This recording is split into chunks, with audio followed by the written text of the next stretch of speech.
Hi, this is Ken McCarthy, and it's Jazz on the Tube, and I discovered a great book, one of those serendipity things. I was up in Saratoga taking care of some business, and I saw this little bookstore, and I went in, and I went to the music section, and this thing just popped right out at me. It's called Goin to Kansas City. It's by Nathan W. Pearson, Jr. It came out in 1987, so the research was probably done in the 80s. Good thing, because many of the musicians were not around a whole lot much longer than that. And this is one of the best documentations I've ever seen of a jazz scene ever. And it's my favorite way of conveying the history, which is directly from the musicians themselves. So what Pearson did was he interviewed a whole lot of people, and he divided the book up into a whole bunch of different chapters, and he organized sections of each person's interview to fit into the particular theme of a chapter. So for instance, when he was talking about Chapter 7, Tom's Town, the Pendergast years, he got the quotes that were related to that particular topic, and he put them in the chapter. So the book is primarily, if not entirely, it's got each chapter has an intro, but then he goes right into the quotes. So I'm going to read some from this book because it is fascinating, and we're going to focus on three artists who deserve a whole lot more attention than they have gotten.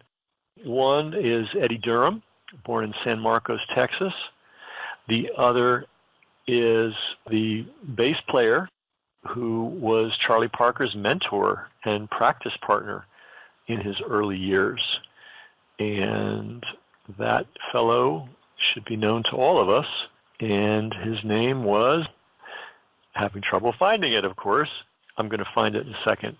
But the other person who deserves a lot more recognition in the history of jazz as it's told is Mary Lou Williams. And so we're going to hear from Mary Lou Williams, we're going to hear from Eddie Durham, and we're going to hear from Gene Ramey, the bass player who was Charlie Parker's mentor and older brother, sort of musical brother, and also his practice partner. So, first chapter, the roots of Kansas City jazz. And lately I'm finding this stuff really interesting, the music before jazz. And so the book, this chapter is broken down into Saturday night suppers and rural music making. Because we have to remember the vast majority of Americans lived in rural areas at the turn of the last century, 1900. And certainly a lot of African Americans lived in the countryside. So the culture of what was going on in the countryside, very important. The next section is traveling shows, minstrels, carnivals, and circuses. And let me just read a little bit from the book here. A profusion of entertainments, vaudeville companies, medicine, Wild West and minstrel shows, circuses, carnivals, and movies traveled throughout America between 1900 and 1930. We just don't have that anymore. But that was the norm. That was the way it was when jazz was forming itself. That was the backdrop to everything. Traveling shows were a powerful magnet for ambitious and inquisitive musicians. The spectacles were exotic and wonderful events. The performers in them worldly wise troubadours.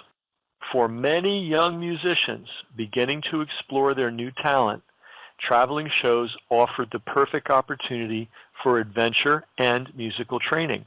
As a consequence, these shows were also a very powerful force in the musical development of America, absorbing musicians of widely different backgrounds and styles and developing new styles widely.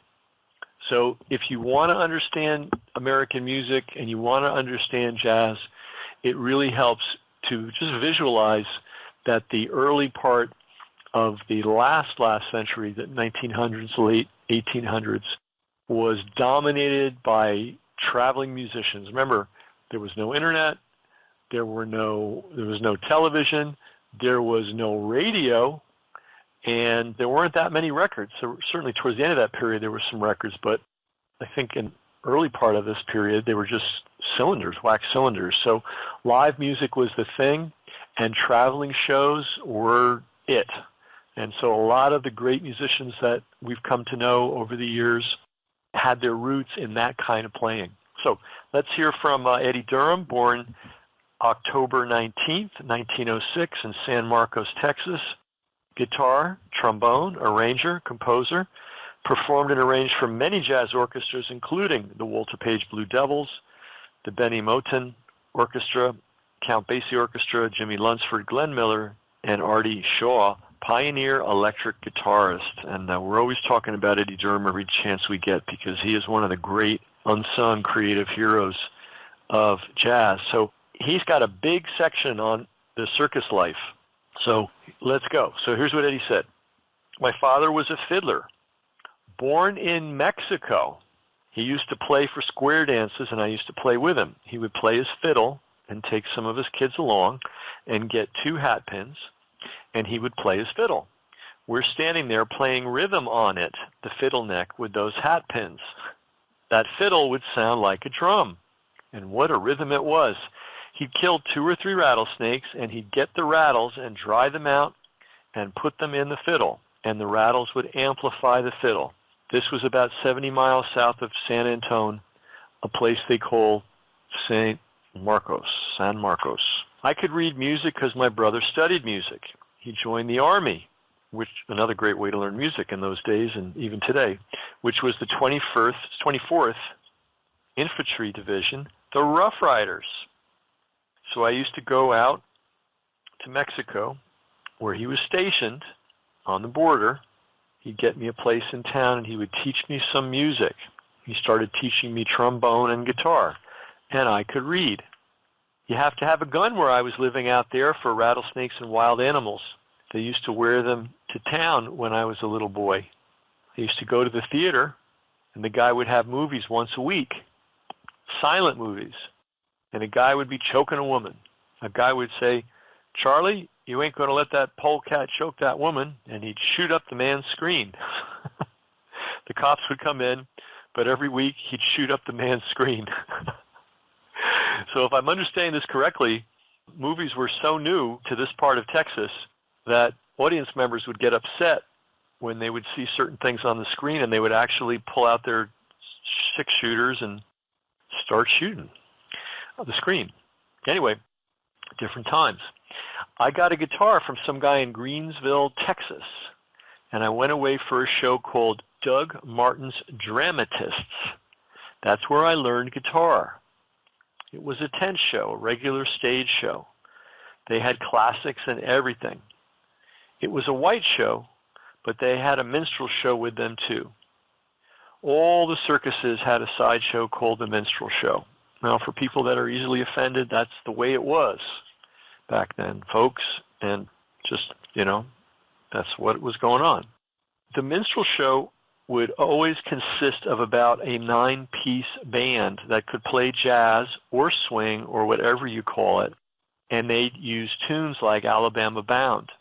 When the curtain would rise, they'd have all them big striped hats on, and the guys would be sitting there, about 6 or 7 guys. There would be a dancing team and a comedian way over in the corner sitting down. One of them would start laughing, and the crowd would just break up. I know a guy who was called Pork Chop, and one was named Lassus Brown. Boy, they cracked some of the funniest jokes. They had the white gloves, and one had big red lips, and the other one would have big white lips.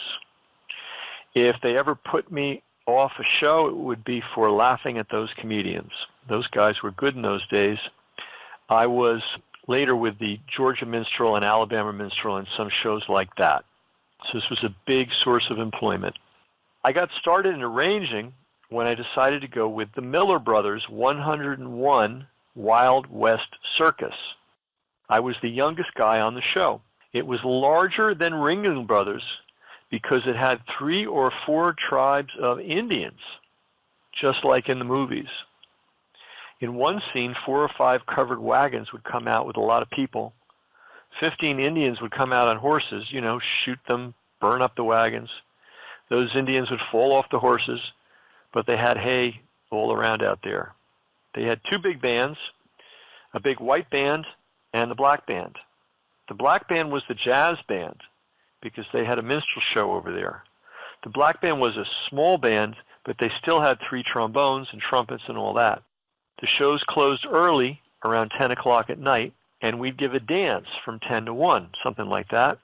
Yeah, 50 cents to come in, or a quarter, and the town would come down. I'd get the guys to rehearse, and those old guys could play. That's how I started writing. But it was all for me to learn harmony, because if I made any bad notes, they would break away until I straightened up. That's how I learned to voice. So much vocal and 5-part harmony, because I had to play around and experiment with those horns.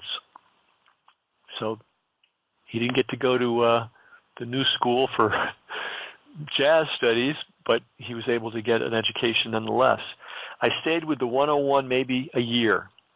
We played all over: Oklahoma, Kansas, Texas, all out west. I wrote some numbers. By the way, notice all these places. We're not talking about Chicago or New Orleans or New York City or even St. Louis, all out west. Oklahoma, Kansas, Texas, all out west. I wrote some numbers, like they had slide trombones, a whole family of trombone songs. Parson trombone, Sally trombone. The band stopped when you're marching, and the trombones would play all that stuff. I was a fancy guy.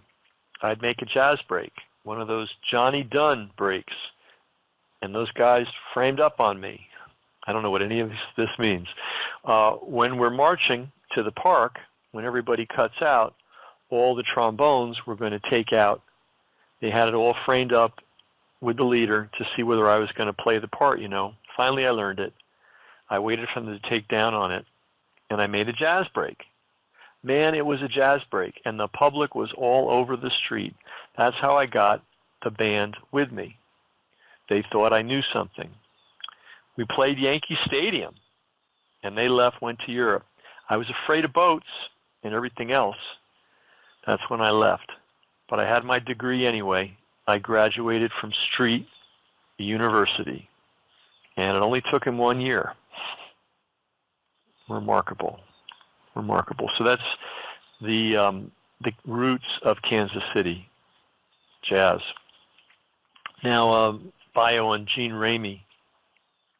Born April 4th, 1913, Austin, Texas. Died 1984 in Austin. String bass, active in many bands including Oliver Todd, Jay McShann, Ben Webster, Coleman Hawkins, Charlie Parker, Dizzy Gillespie, Miles Davis, Lester Young, Count Basie, featured on many recordings. His comment: in those days, everywhere you looked there was bands. There must have been 8 or 10 bands in San Antonio, and we knew 4 or 5 in Houston. There must have been 20 bands in Dallas and Fort Worth. At one time, there must have been 15 or 20 bands in Omaha. So the bands, they spread out all over. That tour from Kansas City would usually take you down through Arkansas and Louisiana, over to Texas, back up through Oklahoma. They had almost a regular circuit. Almost every week you could find a different band in Austin. We played in these old ballrooms. In those days, bands were really loud. The amazing thing about it is the bands were so loud, yet still the singers didn't have microphones. They had to sing through that megaphone. The booking agents would start in January to find themselves an ensemble that would go to some of the resorts, either in the Ozarks or up in Saskatchewan or in other parts of Canada, British Columbia, you know. There was usually plenty of work in the summertime, but Kansas City was year-round. There was always plenty of music, and this comes from the chapter, The Territories. And I learned recently what that means. It means that you'd have a radio station, and the radio station would have a house band, and the house band would do gigs within the listening nexus of the radio station's signal. So that was a territory. Okay, back to Eddie Durham, still talking about the territories. I went to Kansas City around 1925. I must have gotten stranded there with somebody. When I was there, I joined a band. we formed a brass section, which was Eddie Compton and Paul Webster and me. Eddie Compton was a crazy guy, too. He was working on the side for a mortician. But the guy would always say, I leave him here to close up, and when I come back the next day, he picks the highest price casket I've got, and when I come back, he's laying in there asleep. We also had Bud Johnson's brother, Keg Johnson, then Bud Johnson, Booker Pittman. We had 5. I think Herschel Evans was with us at that time.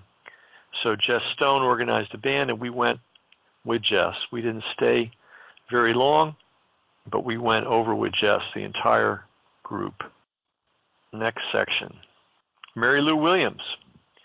Born May 8, 1910, Atlanta, Georgia. Died May 28, 1981, Durham, North Carolina. Piano and arranger. Learned to play in Pittsburgh, Pennsylvania, and began performing professionally at age 4. Went on the road as a pianist in 1925, married saxophonist John Williams in 1927, became pianist for the 12 Clouds of Joy in 29, immediately achieved prominence, recognized as being among the outstanding pianists and arrangers in jazz history and among the pioneer modern jazz stylists, active as a performer and teacher until her death in 1981. My husband, John Williams, Andy Kirk hired him. They were in Oklahoma then, playing all the territory. Now, confusion here. Here she's talking about the state of Oklahoma, which in those days was the Oklahoma Territory. But it's amazing how much great jazz was in Oklahoma and Texas. I don't know that we have a grasp of that here in the East or even in New Orleans. They got a job in Kansas City, and they decided to make their headquarters there. I used to sit and jam and travel with the band, but they had their own pianist. I did this until we reached Philadelphia, and something happened to him. And I jumped on the Steinway and played. The owner of the theater said to Andy Kirk, "You don't need that man, just take that little girl." That's how I got the job. I guess I was 16 or 17. Andy Kirk's band had the greatest readers. At one time, most of the musicians didn't read, and Andy Kirk had terrific readers in his band. We'd pull out an arrangement and play it on the job without rehearsing it. Good Lord. We never had any that couldn't really read. They spelled, which means they were slower than the good readers. The musicians who couldn't read made better improvisational musicians. It's interesting. They had nothing to stop them. They could do it without thinking about reading notes. I used to have crazy ideas and never write them down. Andy Kirk used to come to the house at 11 o'clock in the morning. He'd stay until 12 or 1 at night. And I had arranged 2 things for the band to come back that night because I was sick of sitting there 12 hours. The only thing was wrong, I think, was the trombone and tenor. So he showed me how to voice them. And I started arranging them from that day on. During that period, you had 3 saxophones. I needed a 4th because we were doing bigger parts. So I used a trumpet man blowing in a hat so that he would sound like a saxophone. Andy Kirk's band played for everything. They played for proms and dances. We played everything. And then we'd come back swinging like Count Basie. We'd play sweet music until 12 o'clock. Then everybody'd start playing. They were afraid of losing the dancers. So I guess the sweet music was for the dancers, and then at midnight they played the real stuff. Okay, that's from our great hero of jazz, Mary Lou Williams, and now we're going to read "The Road Leads to Kansas City," and here's Eddie Durham. Times were hard, and all the guys got that far, and they couldn't get no further. That's the real truth. The Depression had a really catastrophic effect on the music and recording industry. I mean, really catastrophic. And so a lot of musicians ended up stranded. There wasn't any band sending for them, so they just ended up in Kansas City because they could live. If I could go somewhere, if I could go stay somewhere, I wasn't going to pay. Nobody ever bothered you about money in those days. Everything was handy, generous. I think that had a lot to do with it. I know that's as far as I got. Basie got stranded in Kansas City, too. Kansas City musicians thought they were the greatest. They formed a clique out there. Anybody ever hit town, we'd get right out there. They used to jam at 4 o'clock in the morning. Boy, that's the way the town was. The jam sessions went on all night and all day. I remember one night there was Ben Webster, Coleman Hawkins, and it must have been Don Bias. They had a battle of tenor saxophones. I think they started at 8 o'clock and they finished at 8 o'clock the next morning. They used about 5 or 6 piano players. One guy would go home and sleep, and they'd call up the next guy. This guy would make it a half hour. That went on and on. It was going on at the Subway Club. That was the main place. A 12-hour jazz session, jam session. Gene Ramey. Everyone was trying to make it to Kansas City. Kansas City then was kind of a focal point for people to go for an urban center in those days. That was like the first stop. The next stop, if they made it, was to Chicago. Some of them wanted to go to St. Louis, but it was Kansas City most of all because this was it. And it became most famous and mostly through musicians traveling. Every time they would come into town, they would say, when you come to Kansas City, just like an invitation, they had a regular goodwill ambassador going around. Okay. All roads lead to Kansas City. Next chapter, the wide open town. Back to Eddie Durham.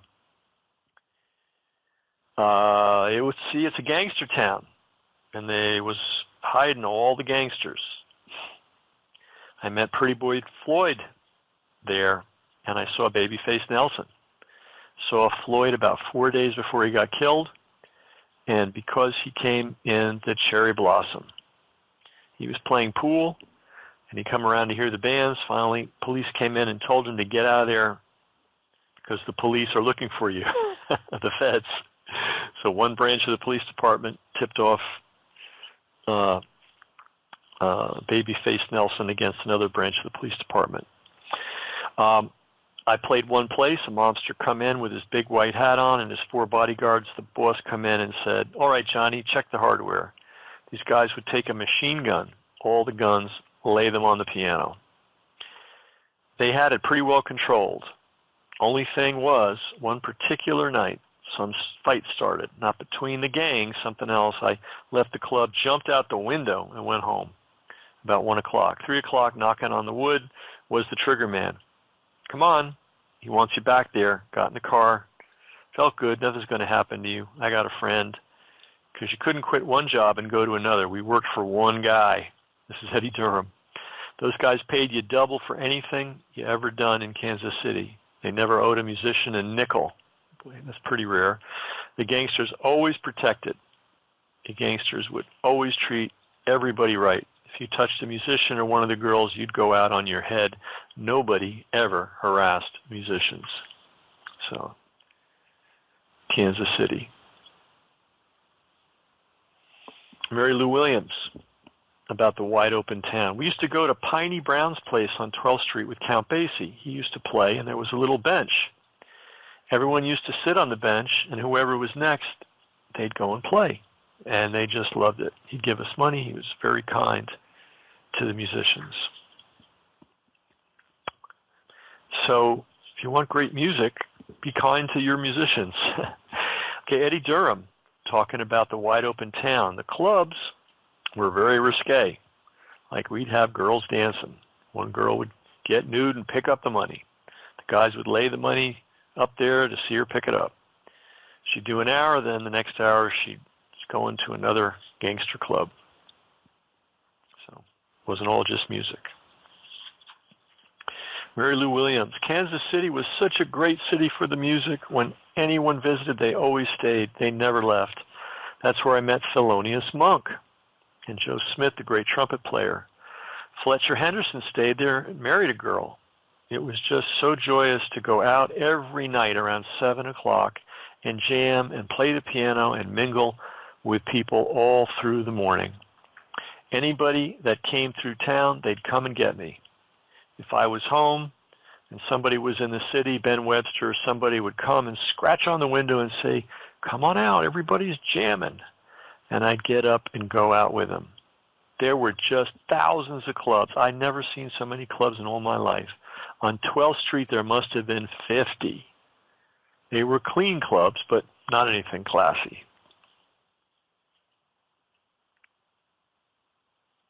So that music we see came out of a really abundant, fertile place. Kansas City jazz style, Mary Lou Williams. The Kansas City jazz style was a swinging left hand. If a pianist didn't have a strong left hand, well, he was not considered very good at all. Nobody would play with him. They had quite a number of good piano players. Now, Gene Ramey said this, "Let me give you my definition, all the forms of jazz. New Orleans, which is the original jazz, was built off marching band, parade band music. The drums swung the band." Boy, ain't that the truth. You go to Chicago-style jazz, which was the same thing, but they put a little organization in the front line. In other words, the three horns, instead of just going for themselves, they would play some little arrangement. One guy played the lead, another guy played the tenor, another played the alto, but they played organized. Now, if you remember my interview with Vic Hobson, and if you don't know it, you should look it up. Keep in mind that Louis Armstrong, before he picked up a cornet, before he went to the Waifs home, he was a boy singer in a quartet, and he said they had the best quartet in all of New Orleans. So when you talk about the Chicago style, when Gene talks about the Chicago style, maybe that had some influence on it. Now here's an interesting part. Now comes Kansas City, which is like an old-time revival, like an old camp meeting. You hear the people shouting. You hear that in Basie's band, It's just a happy-go-lucky thing. The trumpets are going one way, the saxophones another way. The trombones are still going a different way, and that rhythm section is just straight ahead. With the Kansas City band, the rhythm section is supposed to be free. For example, in the Basie band, the rhythm section never read the music after the first time. That's why Basie's band always had been famous and still sounds the same. The rhythm section is not harnessed. And don't forget, the rhythm section is the food of the band. There never was a band that was great unless it had a great rhythm section. Got some profound stuff coming down here. The rhythm section has to sound together. In those days, they didn't have an amplifier for a piano or for a guitar. The drums were the loudest one in there. Now, all four of us got to play, and we've got to play so that the loudest instrument is no louder than the softest instrument. The drummer's foot was never supposed to be so loud. It's called a Bigfoot drummer. Anybody could go crazy after a while, jump out of windows. I don't know what he's talking about there. The Kansas City rhythm sections got it together. He goes on. Gene Ramey goes on.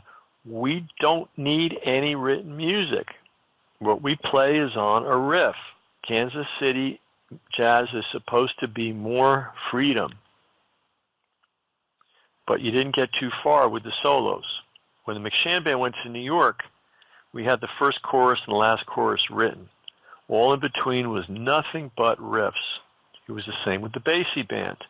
You're getting more to the people because you're going to play those little simple things that they can understand.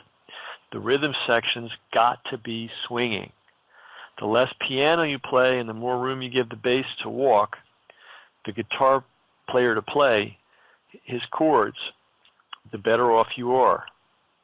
That's why Basie's just swinging. He stays out of the way. Profound. We'd have a jam session.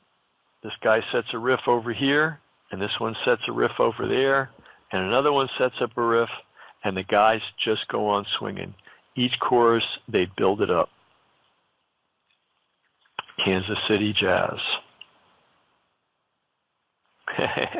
His next statement, Gene Ramey, even to this day, I can tell you that Kansas City is the only place where the musician wants to battle each other with all the guns blazing.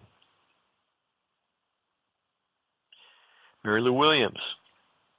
In a jam session, we'd improvise. Somebody'd say, let's play George Brown. You'd improvise, and I've heard arrangements that were sensational. An arranger couldn't do as good. So the improvised arrangements were sensational. That's the type of band that Count Basie had. You see, there's an awful lot of love in the music. There was quite a bit of love in Kansas City. That's what made it so wonderful. Okay, chapter on Betty Moten. Eddie Durham speaking. Betty Moten was the king. He was the king all out. Only person maybe who could play with him would be guys like Duke Ellington. He didn't ever battle with those guys because he was his own promoter. It was a Commonwealth band. Everybody got the same money, leaders and all. Benny had a funny kind of swing. I don't know what you call it back in those days. Was no Dixieland. Those guys had a funny style that no one else played much. I often think about this tenor guy, Woody Walder, who was in Benny Moten's band. No other tenor player in the world ever sounded like that guy. He could swing that stuff. It was commercial, the way he would do it, enough so you could keep up with him.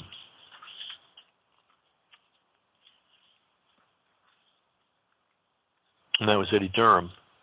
More from Eddie Durham. Benny Moten was one of the greatest leaders that ever was. He just knew what to do and how to treat the men, everything like that, and he was the same with the men exactly 100%. I knew how to voice individual harmony up to 6 parts when I went in the band, but they were using 3. They could read, but you had to coach them on how to make a true tone. I made the band's theme Moten Swing in the theater. We needed it for a show in Philadelphia. We took a lot of encores, so the band said, you got to get some more songs because we're playing the same things over and over. So I took off and went downstairs to make Moten Swing.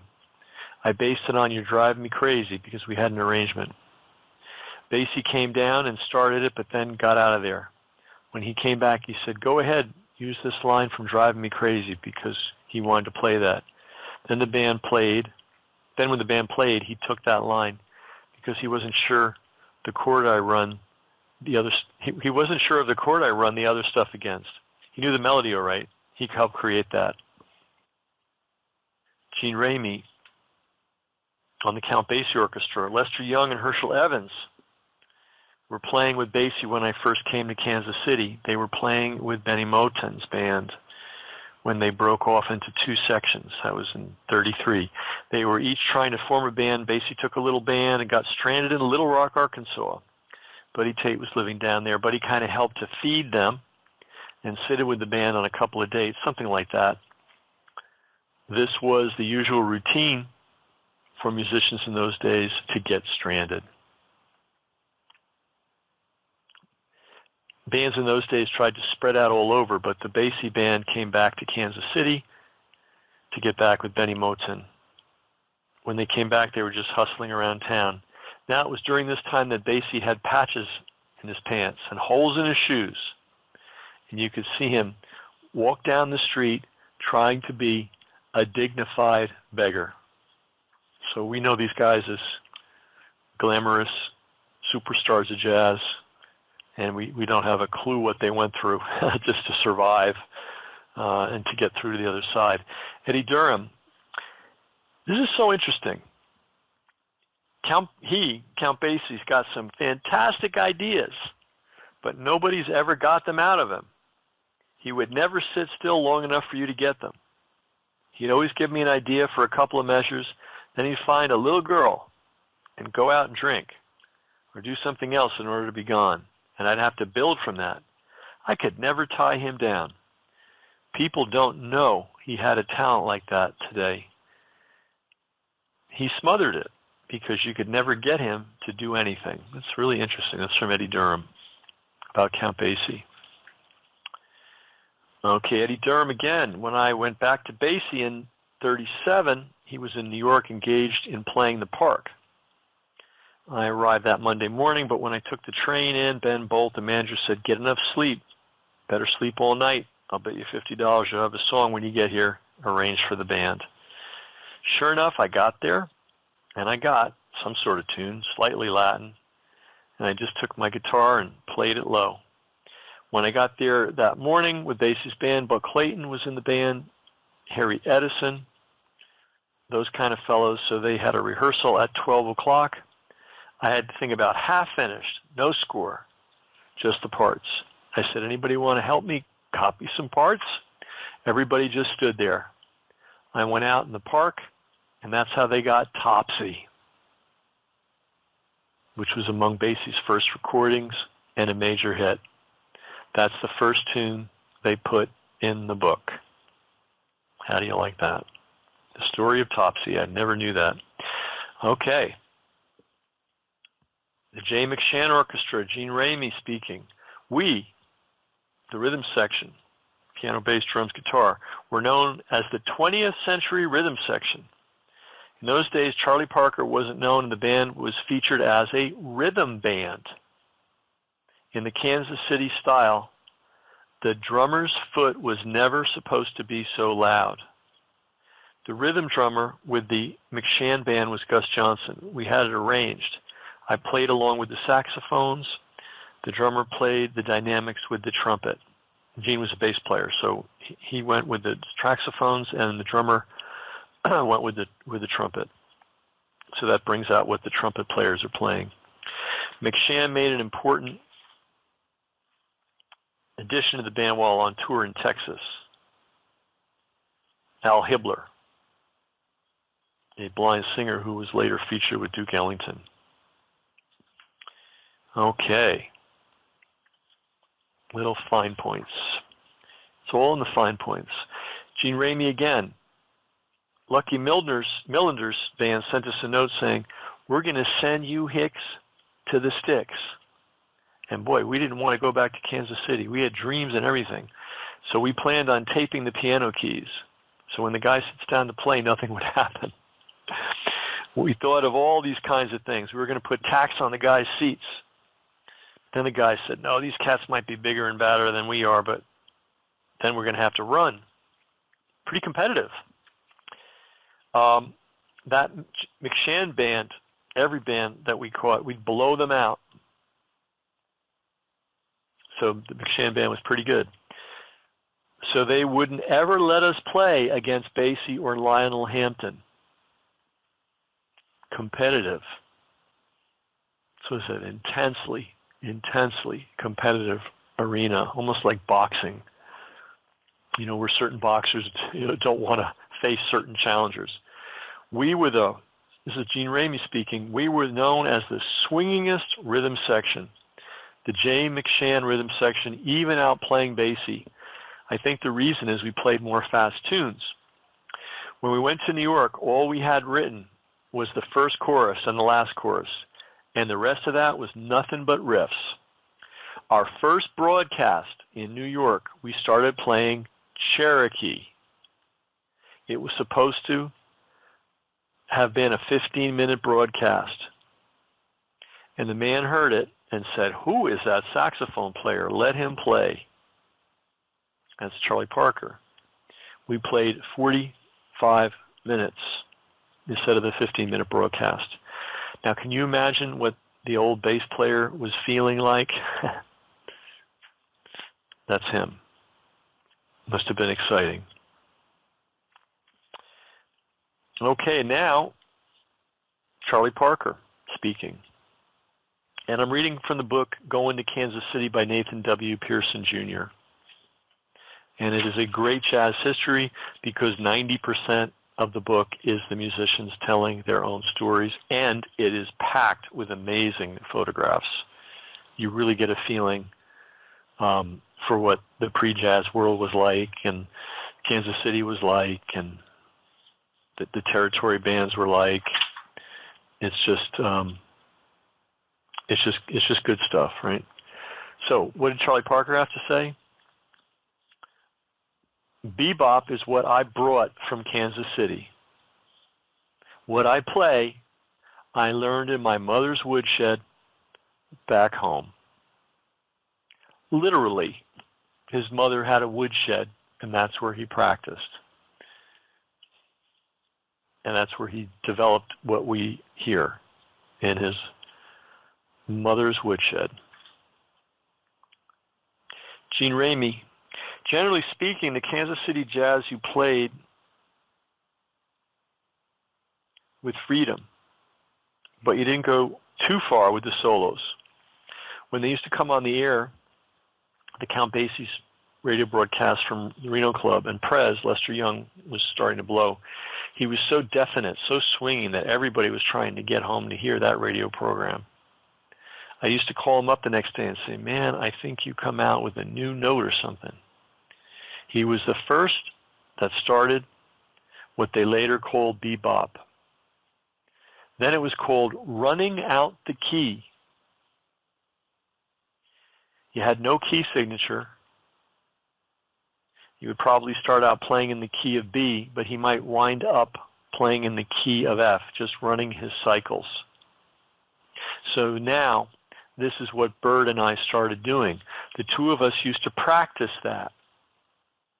I found that this was the only thing that I could do to keep him from using the thing, heroin.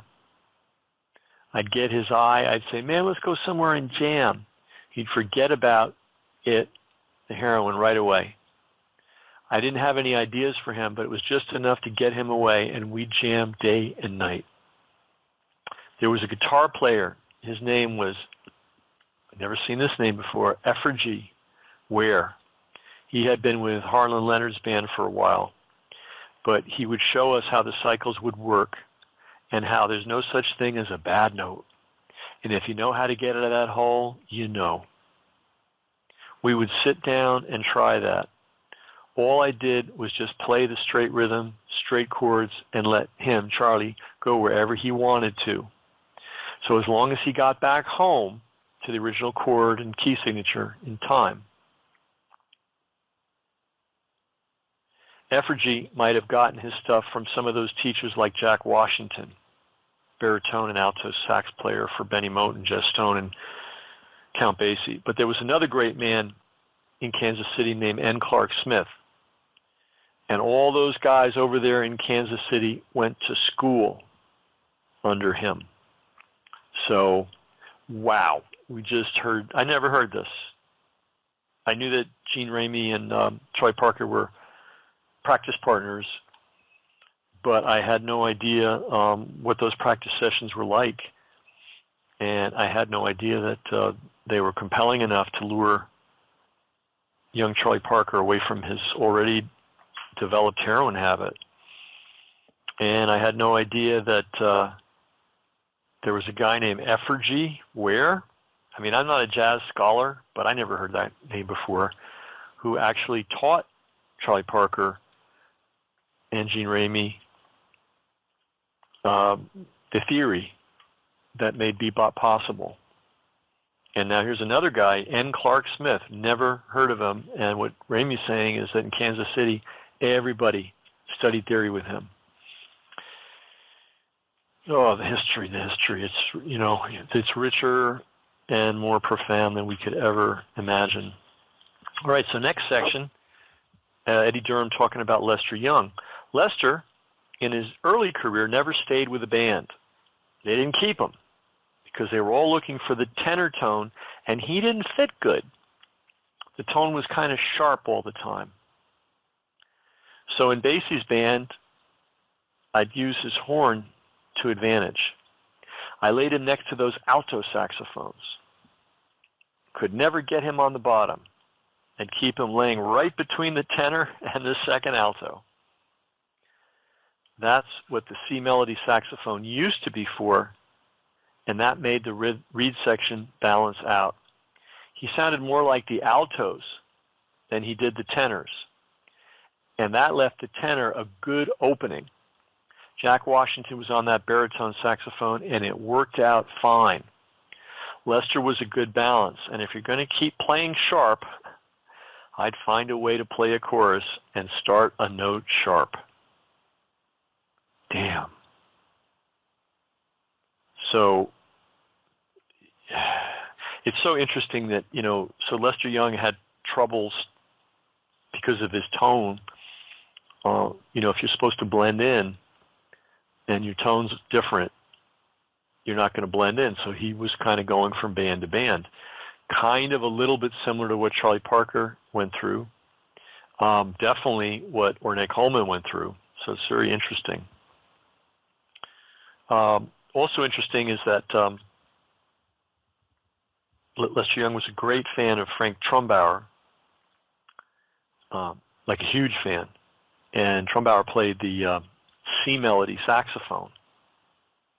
And so when Durham was writing for Lester Young in Count Basie's band, he put all these conditions into play. Lester wanted to play in a certain register, and he happened to play sharp. So Eddie Durham wrote stuff where Lester could fit in. So, I'm just such an over-the-top fan of Eddie Durham, modernized trombone playing, pioneer of the electric guitar, first guy to write 6-part arrangements for jazz, is believed to have written the arrangement for In the Mood, and here he is making life comfortable for a young Lester Young. Okay, now Gene Ramey again. We had a little band called Oliver Todd and his Hot Ten Tots, and that's when I first met Bird. This is a Kansas City, Kansas band, and we had a battle with Bird's band, a Missouri band. He was all high school kids. We was all high school kids, except me. And I think Bird was 14 years old. He couldn't play and was mad about it too. In that respect, he was just an evil, spoiled kid. You'd go over to Bird and say, "Hey, Bird, how you doing?" He might call you all kinds of them names. When we had started rehearsing and practicing every day, he went into that jam session with Basie and them, and they rang the bell on him. He was utterly disgusted. "Those guys can't do nothing like this to me," he said. He felt that if he did make a mistake, it was all right and he could blow as long as he wanted to, but they stopped him. They wouldn't call you aside and show you where you did wrong, but they would stop you if you were messing up the whole jam session. So Charlie Parker, 14 years old. And this is Gene Ramey's first encounter with him. When Basie went to New York and made those first Jones and Smith records, the first recordings of the Basie band in October 36, that's all he needed. He took the records and he went into the country with George E. Lee's band to gain experience and improve his skills. He's talking about Charlie Parker. He took Charlie Parker took the recordings that Count Basie made under the name Jones and Smith. I think that was for some copyright thing, and that's what became his textbook. And I forget where he went, but he went to some resort to wash dishes, I think, and he just worked on those records, and he learned all of Lester Young's parts by heart. With great learning for him. And last quote. Oh, maybe not. Mary Lou Williams. Charlie Parker was such a giant. He probably listened to a lot of people. Bud Powell was at my house every day. Bud Powell and Thelonious Monk to write music in New York in the 40s and 50s. It was maybe 8 or 9 of them. Dizzy Gillespie, Charlie Parker, Tad Demeron, Kluke, Kenny Clark, Oscar Pettiford, and a drummer used to play with Billy Taylor, J.J. Johnson. He changed the trombone.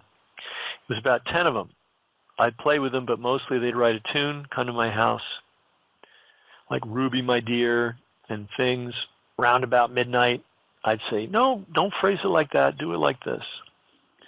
I got off my job at 4 o'clock in the morning. We met outside the door.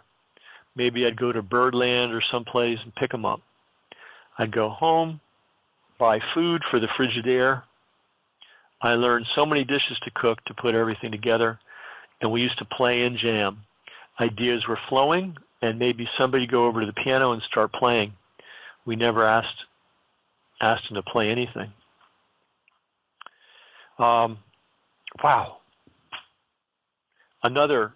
This book is, you get the feeling this book is full of gems. So we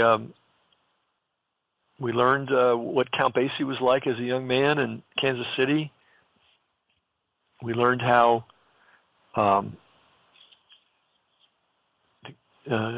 great arranger, player Eddie Durham wrote pieces so that Lester Young could have a home, a steady musical gig.